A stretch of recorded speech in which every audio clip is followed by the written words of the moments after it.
সুপ্রিয় দর্শক সবাইকে আমন্ত্রণ জানাচ্ছি রাঙাপুরে অ্যাক্টিভ কালার গোল্ড মেহেদি নিবেদিত অনুষ্ঠান সাজসজ্জায়। আপনাদের সাথে আছে আমি মনি চৌধুরী। গায়ে হলুদ, মেহেদি, বিয়ে, বৌভাত, কত রকম অনুষ্ঠানের মধ্য দিয়ে এখনকার বিয়ে সম্পন্ন হয়। আর তাই ওয়েডিং প্ল্যানিং নিয়ে বিভিন্ন ধরনের প্রতিষ্ঠান আপনাদের কাছে চলে আসে। তাদের লক্ষ্যই থাকে কিভাবে একটি বিয়েকে একটি লাইফ টাইম মেমোরিতে পরিণত করা যায়। আর এই বিয়েতে কিন্তু ফটোশ্যুট সবচেয়ে বেশি ইম্পর্টেন্ট, কারণ ছবি যদি ভালো না হয় এই সব কিছু আবার অ্যারেঞ্জ করা খুবই কঠিন। আমরা আজকে এই বিষয়গুলো নিয়ে কথা বলবো। আমাদের সাথে আজকে আছেন মডেল, কোরিওগ্রাফার এবং ট্রেনার বুলবুল টুম্পা আপুর সাথে। আপু কেমন আছেন? আলহামদুলিল্লাহ। কেমন আছো আপু? খুব ভালো আছি। আপু আপনার কাছ থেকে তো আজকে আমরা জানবো যে কিভাবে সুন্দর করে নিজেকে প্রেজেন্ট করা যায়। আমিও কিছু কিছু ছোট ছোট টিপস আপনার কাছ থেকে দিয়ে নিব, কিন্তু তার আগে আপনার কাছ থেকে জানবো এই যে সুন্দর করে খুব নিজেকে পরিপাটি করে আজকে আসলেন, এই প্ল্যানিংটা আসলে কতক্ষণে করেছেন? বেশিক্ষণের না। যার মাথায় আসলে সবকিছু সেট করা তার খুব আসলে অল্প সময়ে হয়ে যেহেতু যায়। বিয়ের প্রোগ্রাম, একটু গ্লিটারি কাপড় পরলে ভালো লাগে। আপনি যখন ছোট ছিলেন সবারই তো একটা ইচ্ছা থাকে যে আমি বড় হয়ে এটা হতে চাই সেটা হতে চাই। এই যে আপনি এখন একজন সফল মডেল, কোরিওগ্রাফার এবং ট্রেন করছেন অনেককে, ছোটবেলায় কি কখনো ভেবেছেন যে আপনি আসলে এই ধরনের কোনো কাজের সাথে সম্পৃক্ত হবেন? না, একদম না।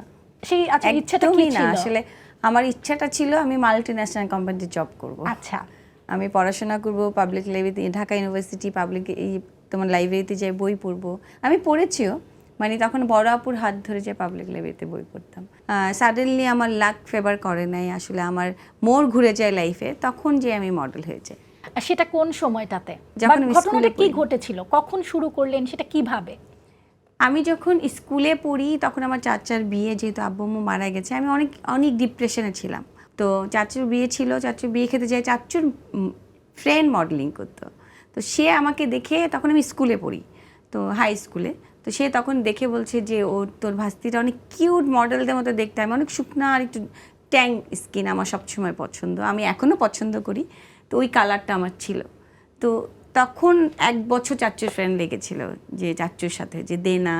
ভাইয়া প্রথম রাজি ছিল না, যেহেতু ভাইয়া গার্জিয়ান ছিল আব্বু আম্মু মারা যাওয়ার পরে 1 বছর পর রাজি হয়। তারপর থেকে আমার লাইফ। আপনার কি ইচ্ছা ছিল, মানে যখন প্রথম নক করলো আপনাকে নিশ্চয়ই আপনার চাচা বলেছেন যে এরকম একটা প্রপোজাল আছে, তখন আপনার মানে মধ্যে অনুভূতিটা কেমন ছিল? আমি না, তখন আমার ভাইয়ের দিকেই তাকিয়েছিলাম। আচ্ছা, সত্যি কথা, আমি আমার ফ্যামিলির প্রতি অনেক নির্ভরশীল, আমি পছন্দ করি আমার ফ্যামিলির, আর আমি একটু ফ্যামিলি টাইপ মেয়ে। আচ্ছা, প্রথম যে ফটোশুটটা করলেন সেটা সম্পর্কে প্রথম একটু আমি জানি। র্যাম্প করেছি। আচ্ছা, সেই অভিজ্ঞতাটা একটু ছোট করে শুনি। আমি যখন ফার্স্ট ক্লাসে যাই ক্যাটারওয়ার্কের জন্য, আগে তো 2 মাস 3 মাস রিহার্সেলের পরে যারা বেটার করতো তাদের নিয়ে শো হতো। তো আমি যখন রিহার্সেলে যাই, তো আমাদের সিনিয়র আপুরা তারা আমাকে জিজ্ঞেস করছে তুমি কি আগে মডেলিং করেছো? তা আমি বলছি না। তো বলছে ফার্স্ট টাইমে আমার ওই যে আমি অনেক খেলাধুলা করতাম, তো আমার মধ্যে একটা স্পিরিট কাজ করতো। ওই যে ফার্স্ট মডেলিং করার পরে আমার এটার প্রতি যে ভালোবাসাটা জন্মে গেল, আর ছাড়তে পারিনি, এখন পর্যন্ত ছাড়তে পারিনি। মানে তখন থেকেই মনে হচ্ছে যে না, আমি এই দিকেই আসলে আমার নিজেকে মানে ভালো লাগা শুরু হয়ে গেছে আমার। আচ্ছা, এবং আমার মনে হয়েছে যে না, এটা মনে হয় আমার জন্যই তৈরি। আচ্ছা, এই যে এখন অনেকেই কিন্তু ট্রেন করছেন, একটা মডেল হতে যারা চায় তাদের জন্য আপনি কি বলবেন, তার মধ্যে কি থাকা উচিত বা আপনি কি খুঁজেন? আমি খুঁজি সর্বপ্রথম ব্যবহার। আচ্ছা, যেই সেক্টরে কাজ করুক না কেন, মানুষের বিহেভিয়ার ভালো না থাকলে কাজ করতে পারবে না। আচ্ছা, তার সাথে সাথে তার গুণ থাকতে হবে, পরিশ্রম করতে হবে প্রচুর। তোমার পরিশ্রমই তোমার জায়গা তৈরি করে দেবে। অনেক মেয়েরাই কিন্তু এটা চায় যে আমি মডেল হতে চাই, নিজেকে মডেল হিসেবে দেখতে চাই, কিন্তু অনেকের মধ্যে একটু সংশয় থাকে যে আমি একটু হয়তো কেউ হেলদি, কেউ একটু শর্ট, কেউ মনে করছে যে না আমার ফেসটা সেক্টর তো অভাব নাই, না মানুষের সেক্টর অভাব নাই, গুণ থাকলে তোমার কোনো কিছুতেই বাধা নাই আমি মনে করি। মডেল হতে গেলে একটু স্কিনি হতে হবে, সেটা আপনি আসলে কিভাবে দেখেন যে আসলে কি তাই? মডেল হতে গেলে যেটা হয় যে একটা কাপড় যেহেতু মডেলকে পরানো হয়, যেহেতু আগে ফ্যাশন শো দিয়ে শুরু হয়, পরে তো অন্য প্রোডাক্ট আমরা মডেলদের ধরো ফটোশ্যুট করাই। বাট নর্মালি আমি যখন মডেল ছিলাম তখন হয় কি, একটু স্কিনে থাকলে কাপড়টা হ্যাঙ্গার, মানে আমরা তো হ্যাঙ্গারের মতোই, কাপড়টা তখন প্রেজেন্ট করতে সুবিধা হয়, অড লাগে না। তো এখন যেটা হচ্ছে যে প্লাস সাইজ মডেলও আছে, তারা কেন বাদ যাবে, কারণ তাদের গুণে তারাও আসবে। সো আমি কোনো মডেলকে শর্ট বা লম্বা বা এগুলি নিয়ে আমি আসলে কথা বলতে চাই না, কারণ সবাই তার তার জায়গা থেকে সে নিজেকে তৈরি করে। এখন ধরো ইন্টারন্যাশনাল একটা আছে, মাপ আছে, মেজারমেন্ট আছে, সেই ক্ষেত্রে এটা প্রযোজ্য। এই যে বিয়েতে ফটোশুটটা কিন্তু খুবই ইম্পর্টেন্ট, আমি যেমনটা বলছিলাম যে এটা স্মৃতি থেকে যায় আসলে, হ্যাঁ। এই অ্যারেঞ্জমেন্ট আবার করা কোনোভাবেই সম্ভব না। সম্ভব না। তো আপনারা ফটোশুটের যে ছবিগুলো তুলেন সেগুলো দেখে কিন্তু আমরা সবসময় মুগ্ধ হই, বিশেষ করে ব্রাইডাল ফটোশুটের কথাই যদি আমি স্পেসিফিক্যালি বলি, এই যে ছবিগুলো এত সুন্দর আসে সেটার পিছনে আসলে কিছু টিপস আপনার কাছ থেকে নিব। সেটা হচ্ছে প্রথমত মেকআপ, চেহারার মধ্যে একটা গ্ল্যামার থাকতেই হবে। মানে হয় না যে ক্যামেরা ফেস ভালো থাকতে হয়, ক্যামেরা ফেস যদি ভালো হয় তাকে যেই মেকআপটা দেয় সুন্দর লাগে। সো মেকআপটা বসতে হবে, ড্রেস আপ একটা ব্যাপার, হেয়ার স্টাইল একটা ব্যাপার, কাপড়ের সাথে তুমি চোখটা কী করতে চাও সেটাও একটা, সব কিছু মিলে আসলে তার মধ্যে ফটোগ্রাফার কীভাবে ছবি তুলছে, স্টাইলিং যে করছে সে কীভাবে স্টাইল করছে, সব কিছু মিলে একটা আসলে ফ্রেম। তার মানে ড্রেস থেকে শুরু করে হেয়ার এবং ওখানে লাইট কেমন থাকছে, ক্যামেরাম্যান কেমন থাকছে, আসলে সবকিছুর উপর ডিপেন্ড করছে। সবকিছু মিলে আচ্ছা, একা কখনো কেউ চলতে পারে না, একটা পুরো গ্রুপ লাগে বা একটা ইউনিটি লাগে, মানে একটা টিম ওয়ার্ক লাগবে একটা সুন্দর ছবি উঠে আসতে। আপু এগুলো সম্পর্কে আমরা আরো জানবো, তবে তার আগে আমরা একটু দেখে আসি আপনার ফটোশুটের কিছু অসাধারণ মুহূর্ত। দর্শক চলুন দেখে আসি বুলবুল টুম্পা আপুর ফটোশুটের কিছু মুহূর্ত।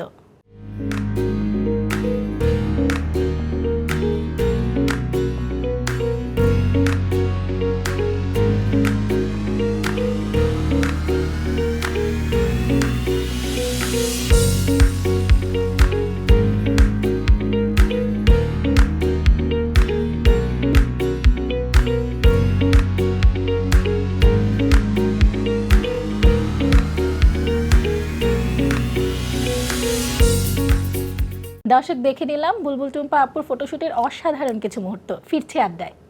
আপু আমরা যে বিষয়টা নিয়ে কথা বলছিলাম যে একটা বিয়েতে যদি ফটোসগুলো অনেক বেশি অসাধারণ চাই তাহলে সব দিকেই খেয়াল করতে হবে। আপনি যেমনটা বলছিলেন যে ড্রেস, হেয়ার স্টাইল এবং যে কোরিওগ্রাফার থাকছেন, মেকআপ, এগুলো সবকিছুই ইম্পর্টেন্ট। আমি যদি একটু ড্রেস নিয়ে আপনার কাছে জানতে চাই যে মডেলদের জন্য আপনি আসলে কিভাবে ড্রেস সিলেকশন করেন? আসলে ডিপেন্ড করে এখানে ডিজাইনারের, আমরা তো ডিজাইনারের কাপড়টাই প্রেজেন্ট করি, তাই না?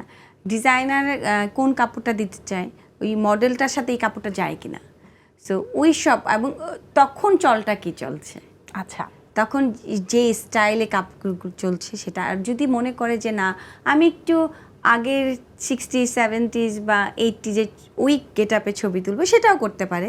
আবার যদি বলেন না না আমি এখনকার জেনারেশনের যে চলটা আমি সেটা করতে পারি, এটা ডিপেন্ড করবে ডিজাইনারের উপরে। তখন তারা কোরিওগ্রাফারদের সাথে কথা বলে যে আমরা এই কনসেপ্টটা চাচ্ছি, তখন আমরা বসে সেটাকে ডিসকাস করি, এটাকে কোন মডেলের সাথে স্যুট করবে, কোন ফটোগ্রাফার নেওয়া যায়, কোন হাউসটা ভাড়া করা যায়, সব কিছু মিলে কিন্তু একটা ছবি নামে। ড্রেসের কালার নিয়ে যদি একটু জানতে চাই যে কোন ধরনের কালার পরলে ছবিগুলো খুব বেশি সুন্দর আসে? সবসময় মানে লাইট কালার না, ডিপ কালার পরলে ছবিগুলো ভালো আসে। যেমন আমরা এই কালারটা কেমন হবে এইসব বিষয় নিয়ে তো কথা বলবোই, সাথে আরো অনেক কিছু জানবো ছোট্ট একটা বিরতি থেকে ফিরে। দর্শক, রাঙাপুরে অ্যাক্টিভ কালার গোল্ড মেহেদি নিবেদিত সাজসজ্জা অনুষ্ঠান থেকে নিচ্ছি ছোট্ট একটি বিরতি। ফিরবো কিছুক্ষণের মাঝে, আমাদের সাথেই থাকুন। সুপ্রিয় দর্শক, বিরতির পর আবারও ওয়েলকাম করছি রাঙাপুরি অ্যাক্টিভ কালার গোল্ড মেহেদি নিবেদিত অনুষ্ঠান সাজসজ্জায়। আমরা কথা বলছিলাম বুলবুল টুম্পা আপুর সাথে। ফিরছি আড্ডায়। আপু যে বিষয়টি নিয়ে কথা বলছিলাম যে আপনি বলছিলেন যে একটু ডিপ কালার যদি পড়ে তাহলে ছবি ভালো আসে, সেটা সম্পর্কে একটু জানবো যে ডিপ কালার পড়লে আসলে টিভিতে দেখতে ভালো লাগে, আর লাইট কালারগুলি ছবি বের করতে হয়। যেমন তুমি ধরো মোগল টাইপের কিছু চাচ্ছ, সেখানে তুমি যদি ডিজাইনার চাই না আমি অফ হোয়াইট চাই, আমি লেমন কালার চাই, আমি একটু পিঙ্ক কালার চাই, তখন ওই রকম সেট বানাতে হয়। সেট বানিয়ে তারপর ফটোশ্যুট করতে হয়, এবং কালারের সাথে একটু ম্যাট মেকআপে খুব সুন্দর লাগে। হেয়ার স্টাইল তো অবশ্যই ফেসের সাথে এবং কি ড্রেস পরছে সেটার সাথে মানানসই হতেই হবে। ফেসের সাথে ধরো আমি একটা ড্রেস পরছি, ওই ড্রেসের সাথে আমার কি ধরনের হেয়ার স্টাইল হওয়া উচিত। এখন ধরো কেউ খুব ট্রেডিশনাল করতে পছন্দ করছে, কেউ একটু পাকিস্তানি কার্ল টার্ল করে করতে পছন্দ করছে, কেউ একটু টেনে পড়তে পছন্দ করছে, ডিপেন্ড করে মানে সেই যে ব্রাইড বিয়ে করবে যে বসে, এখন তো তাদের অনেক স্বপ্ন বিয়ে নিয়ে, এখন কনসেপ্ট অনেক চেঞ্জ হয়েছে।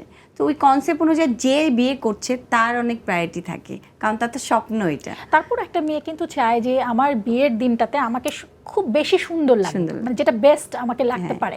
তো হেয়ার স্টাইল নিয়ে আমার আরেকটু ছোট্ট প্রশ্ন ছিল যে ফেসটা কেমন সেটার উপর ডিপেন্ড করে আপনারা কিভাবে হেয়ার স্টাইলটা সেট করেন?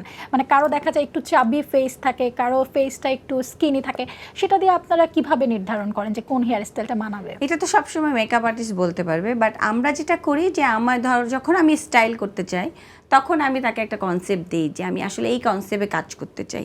কারো ধরো সাইড চুল করলে খুব ভালো লাগে, যেমন আমার সাইড চুলে আমাকে অনেক মানায়, আমি মাঝখানে চুলও করি। যেমন অনেকে ধরো মাঝখানে করে, আবার অনেকে কার্ল করে, ডিপেন্ড করে। যদি একটু ফুলা থাকে তাহলে সেই ক্ষেত্রে হয় কি একটু কার্লটাকে ফেসের উপরে দিয়ে ওইভাবে সেট করে নিতে হয়। আপু, আমরা এই ধরনের আরও ছোট ছোট টিপস আপনার কাছ থেকে নিব, তবে তার আগে একটি ব্রাইডাল মেকওভার দেখে আসি।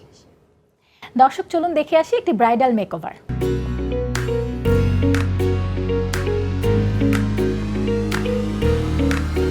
আসসালামু আলাইকুম, আমি সঞ্জিদা লিজা।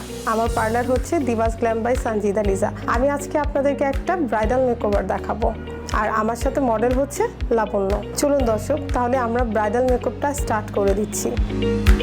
আমি এখন ফার্স্টে কাজ করব আই লুকের কাজটা। প্রথমে আমরা আই লুকটার জন্য ব্রাউ পমেড দিয়ে ব্রাউটাকে আগে ড্র করে নিই।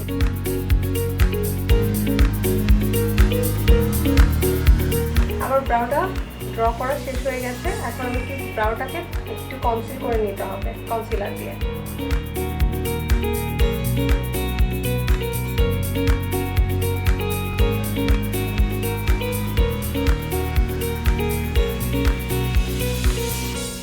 এখন আমি আইলিডটাকে একটা ছোট মিনি ব্লেন্ডার দিয়ে আইলিডটাকে ব্লেন্ড করে নিচ্ছি, যেন আমার আই লুকটা অনেক পারফেক্ট, অনেক সুন্দর হয়। এর জন্য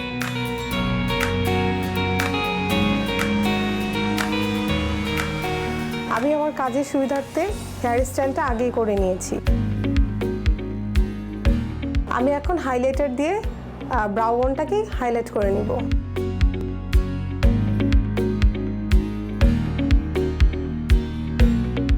আমি এখন নুভিয়াস জুভেসের মিনি প্যালেট থেকে আই লুকটা করে নিব।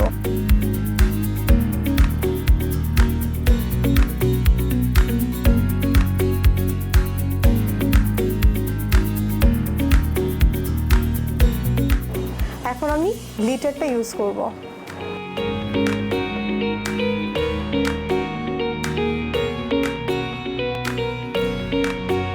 প্রথমে আমি বেস করার জন্য একটা ময়শ্চারাইজার দিয়ে নিচ্ছি।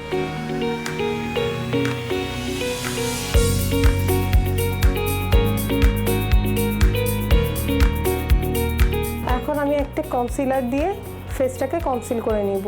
যেখানে দাগগুলো থাকবে দাগগুলো হাইড করে নিব।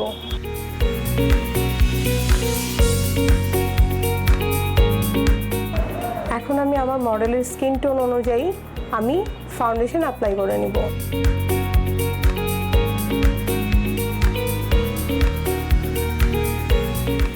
একটা বিউটি ব্লেন্ডার দিয়ে আমি পুরো ফাউন্ডেশনটাকে এখন ব্লেন্ড করে নিব।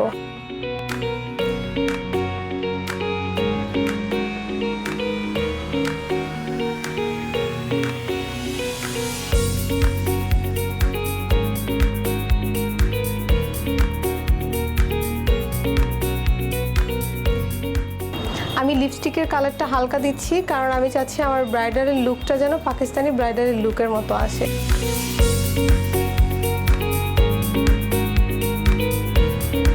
আমার মেকআপটি ডান হয়ে গেছে। আমি হেয়ার স্টাইলটি আগে কিছুটা করে রেখেছিলাম আমার কাজের সুবিধার জন্য, এখন বাকিটা কমপ্লিট করে নিব।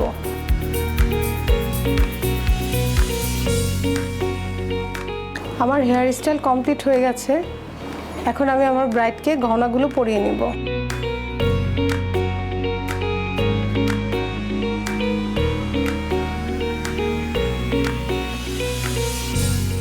আমাদের ব্রাইডটি কমপ্লিট হয়ে গেল।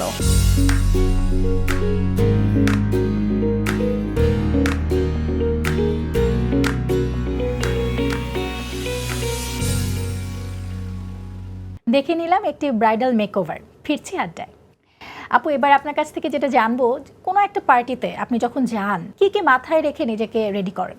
আমি আসলে প্রথম জানতে চাই আমি আসলে কোন প্রোগ্রামটা যাচ্ছি। আচ্ছা, ওইটার উপরে ভিত্তি করে কাপড় পরি। যদি আমি বিয়ের প্রোগ্রামে যে হয় একটা শাড়ি পরি, না একটা স্কার্ট টাইপের ছয় সেটের মানুষ থাকে না, একটু টপ মানে ক্রপ টপ ড্রেসগুলি পরি, না হলে একটা কামিজ পরি, যেটা আসলে বিয়ে বাড়ির জন্য আর কি হয়। আর যদি আমি অ্যাওয়ার্ড প্রোগ্রামে যাই সেখানেও আমি একটু চিন্তা করি, একটু গেস্ট হিসেবে গেলে সেখানেও চিন্তা করি, ডিফারেন্ট প্রোগ্রামে ডিফারেন্টভাবে যাওয়ার চেষ্টা করি। কালার পছন্দ করার ব্যাপারে কোনটা মাথায় রাখেন? আমার সারা জীবন ব্ল্যাক কালার এখনো সেটাই পরে আছেন এবং আপনাকে খুব ভালো স্যুট করে ব্ল্যাক। আচ্ছা আপু, আমরা এই বিষয়গুলো নিয়ে আরো কথা বলবো আপনার সাথে। একটা বিরতি সময় হচ্ছে, ব্রেকটা নিয়ে ফিরছি। দর্শক, রাঙাপড়ি অ্যাক্টিভ কালার গোল্ড মেহেদি নিবেদিত সাজসজ্জা অনুষ্ঠান থেকে নিচ্ছি আরো একটি ছোট্ট বিরতি। সুপ্রিয় দর্শক, বিরতির পর আবারও স্বাগত জানাচ্ছি রাঙাপড়ি অ্যাক্টিভ কালার গোল্ড মেহেদি নিবেদিত অনুষ্ঠান সাজসজ্জায়। কথা বলছিলাম আমাদের আজকের গেস্ট বুলবুল টুম্পা আপুর সাথে। ফিরছি আড্ডায়।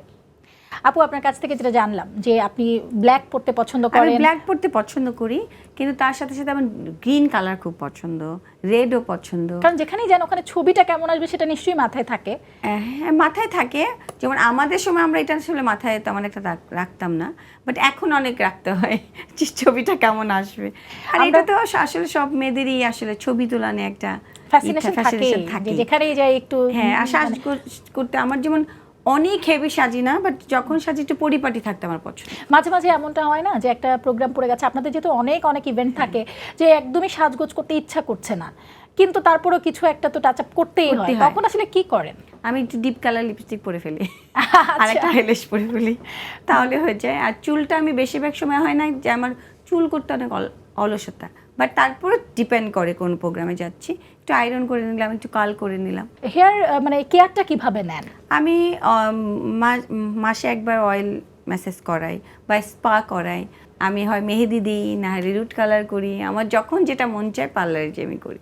যখন শুরু করলেন তখনকার যে সাজসজ্জা, এখনকার যে সাজ, সেটার সাথে যদি কম্পেয়ার করি, আপনি আসলে কি কি ডিফারেন্স দেখতে পাচ্ছেন? আমি আমার কথাই বলছি। আগে যেমন আমি খুব সিম্পল সাজতে পছন্দ করি, এখনও সিম্পল সাজতে পছন্দ করি।